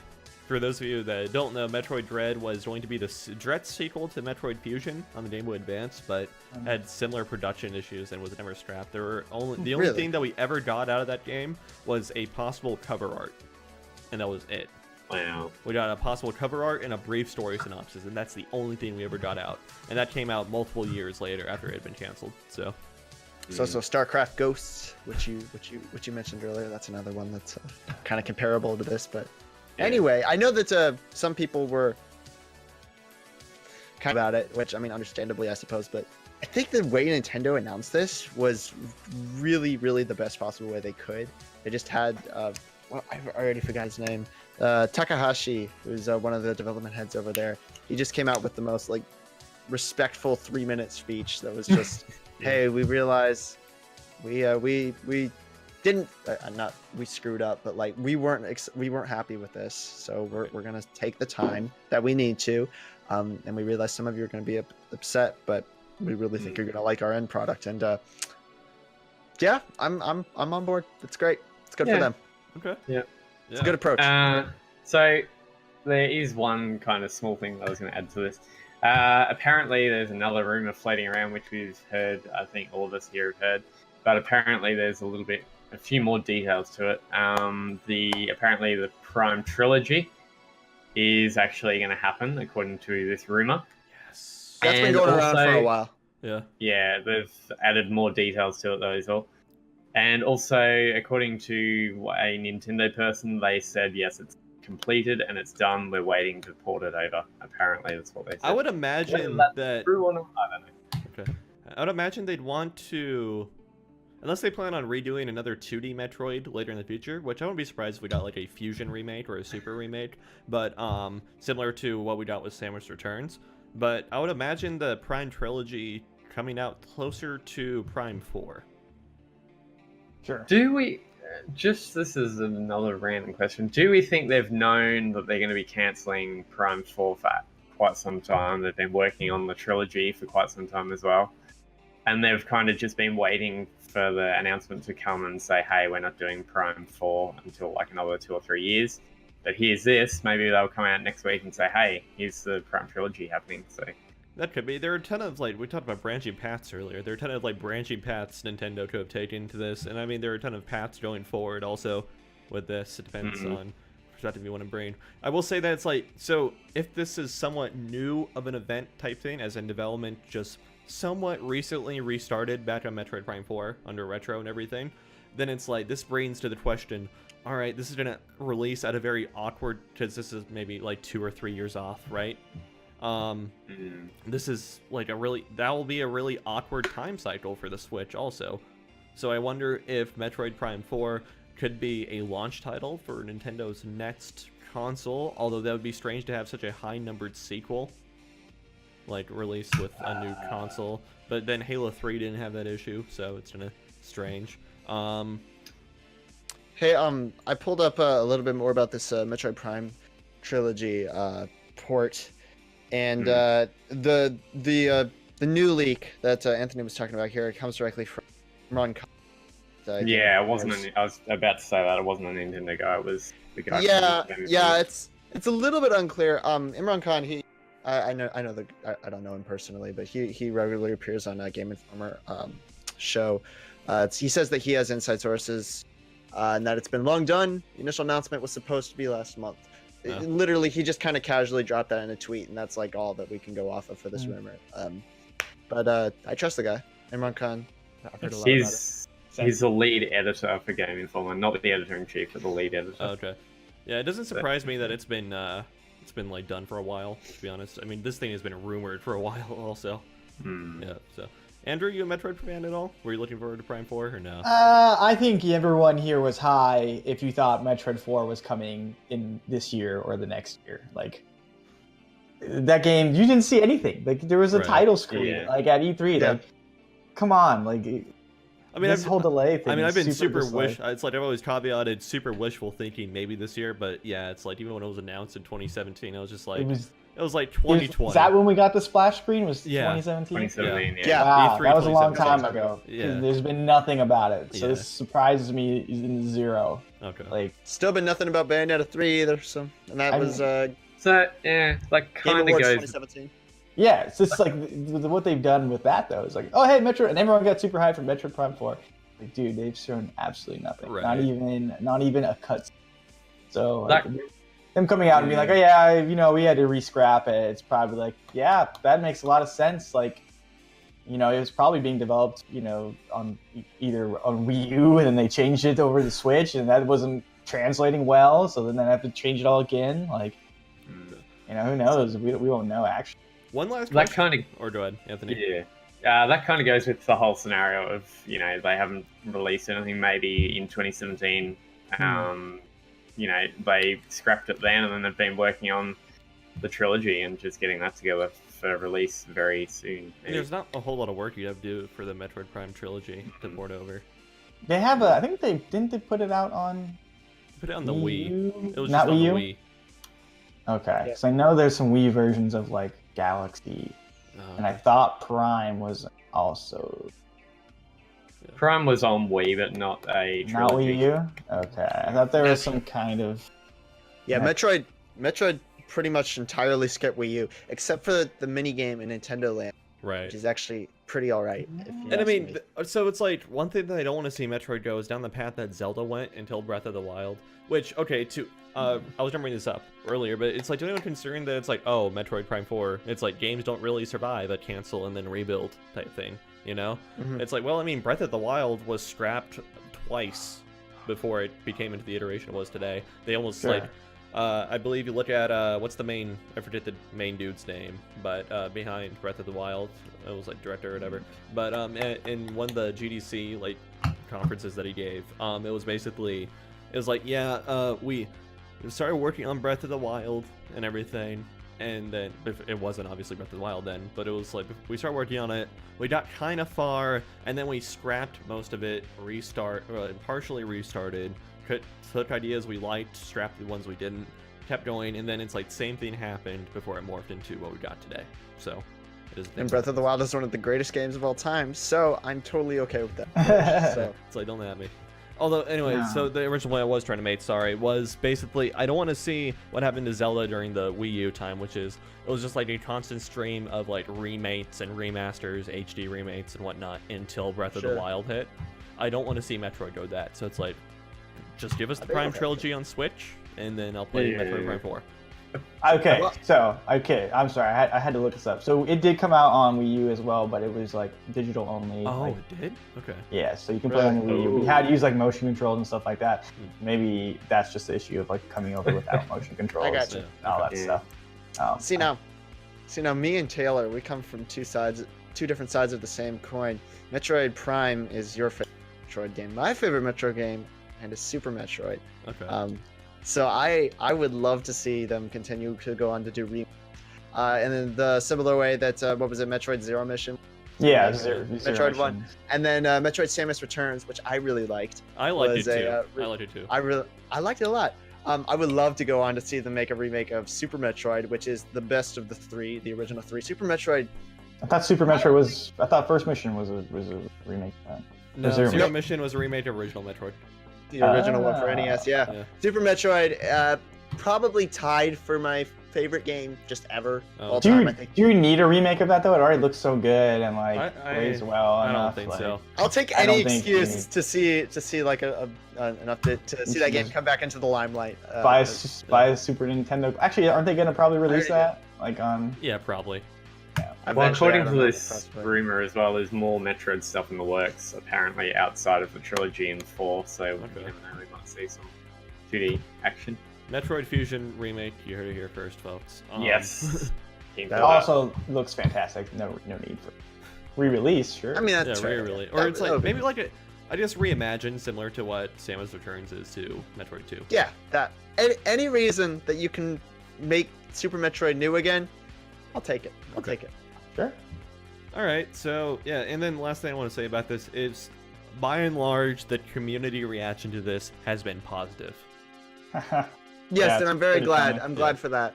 Yeah, so I think Nintendo's pleased with that, and I mean, I think the reason why it was is because Nintendo didn't beat around the bush or anything. Dude straight up said it's like, we weren't proud of the game, so we're getting rid of it, and we're going to rebuild it to make it the best product possible for you guys.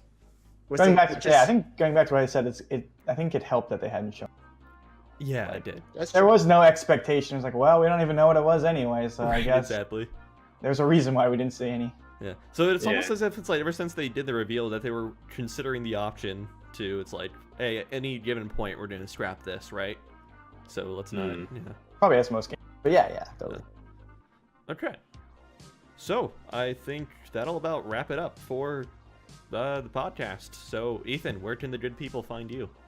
Me, you can find me tweeting about Smash Brothers, Metroid, and also other sorts. At Linkachuchu, LINKCHU. And So nowhere you're- else. You can. Can you repeat Say that what? because your mic cut out? My mic cut out. I'm at Linkachuchu, LINKACHUCHU. And yeah, I write over on Culture of Gaming. I've stepped up my my writing game recently to get some more practice in, so you'll see a lot more articles from me over there. So All right. it's good times. Cool. Awesome. Andrew, how about yourself? You can find me at Doronsky, DRONSKI, Twitter, Instagram, other social medias, Twitch. I don't know what I do there. I talk out of my butt. Pictures make no sense. Woo. So if you want to follow me because you like me, cool, man. You can have a conversation with me there as well. All right. Awesome. And then Anthony. Yeah, I'm kind of on Twitter. I'm not really, but then I am. But then I posted something the other day. SameAntman19, SameAntman19, obviously. And I do all of the site social media stuff and all that fun joyousness. So you can basically find me anywhere. All right. I believe it's joyfulness. Just saying. Joyousness, come on. It's Australian. It's fine. All right, you can find me at Infurious Elecon on Twitter. That is at INFERIUSELLECON, as well as doing a bunch of stuff for the site and everything. We're gonna have more CES videos trickling out. I'm getting Sean to work on like some smaller stuff and everything. And the Sony video has been a pain to put together, to say the least. But that's almost finished. I just need to add music and properly placed B-roll to interject things. So Cool. yeah, so that's gonna be coming out the fight. And then we're also starting this week. Launching the COD Tech series. So first video of that. Script is already written. Just need the voiceover Sweet. for it. And yeah. And then also we're going to have another video coming out, which again, script is already written for it. That is the top 5 games releasing in February 2019. So yeah. And then if you'd like to February. Yeah, February. Yeah. I'm glad that Kingdom Hearts isn't on that list. What, it released like January 29th, right? Uh-huh. Man, we need to get you and Aiden in the same podcast. You guys That's just need why to I go at it. purposefully got him to do a February. Alright, perfect. Yeah. Yeah, we just need you and Aiden on the same podcast to get into Kingdom Hearts. Dude. Alright, anyway. And if you'd like to join me on my latest Twitter crusade, because I had cooled down, then help me fight against Discord to fix their no hardware acceleration buds that they got going on. Okay? So, anyway. Thank you guys so much for watching. We will see you next week for episode 57 and whatever the gaming industry has for news. We'll see you all later.